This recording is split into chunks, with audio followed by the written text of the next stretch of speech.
Hi, my name is Kelly Amos. A little mess up there. Hi, my name is Kelly Amos. I'm a fitness and nutrition specialist, and today, for your tiny health tip, I want to talk to you about. I get asked a lot, which is more important, nutrition or exercise, or isn't it 80-20 nutrition to exercise? And really, there are so many variables there that's something that is. What are your goals? Where are you? Who are you? What are you doing? So it's something that I would need to talk to you individually about. But there are some general considerations that I want to share with you so you can just think about it for yourself. The first thing is that I do want to say is you cannot out exercise a bad diet. And I see this a lot in the classes that I teach and just different people that I work with and different groups that I have, that people will not be able to exercise during the week, and then they'll just kick their butts on the weekend, and then they're down and out for days. And it's almost like you see it as they're punishing themselves for a lack of paying attention or a lack of doing something, so they punish themselves for them eating so poorly, or I ate like crap for a couple days, or we went out to dinner so I got to work out really hard the next day. The other thing that I see is people rewarding themselves for their exercise. So I will see people at one of the places where I teach, there's a little coffee place, a little coffee shop there, and they'll go up to the counter and get this big old muffin after they just did their water aerobics class. And so now they're just like, I earned that because I worked out. So there has to be a balance. I see nutrition and exercise like a marriage. And a marriage, they complement each other. They bring out the best in each other. But sometimes one has to take over and do more of the work, take more of the load than the other one.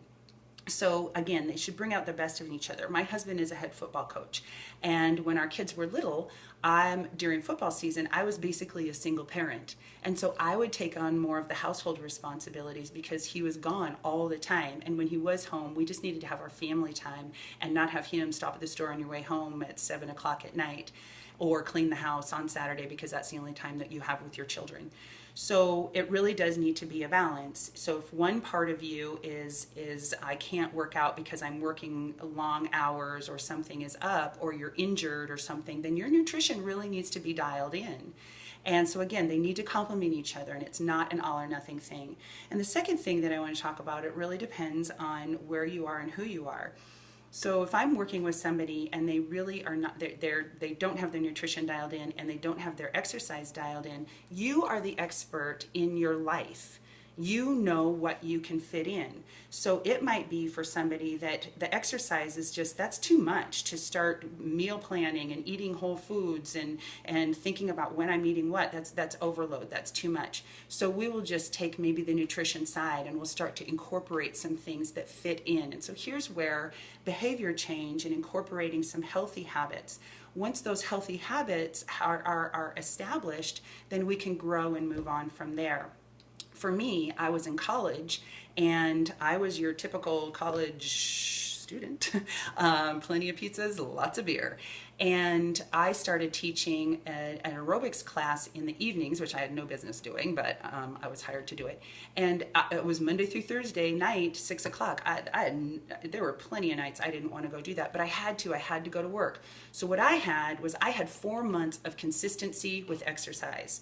So I started to see changes in my body and my head. And so I didn't want to blow it. I just worked really hard, and I kind of like how my body's changing here. So that's how I got my nutrition dialed in. Once you have those established behaviors, it's really important that you stretch, that you keep taking on some other little step and trying to grow, and that's how you can avoid relapse. So the tips that I want to end with today, or just maybe recap with, is number one, the first one, is exercise needs to be progressive. You need to be on a plan, something that's progressive that your body has to adapt to. Once it has adapted to it, you need to change it. You need to continue to change and do different things as far as adaptation goes. And with your nutrition, just your goal would be to follow a whole food, clean, balanced meal plan. And when one has an obstacle, then the other you should pay more attention to.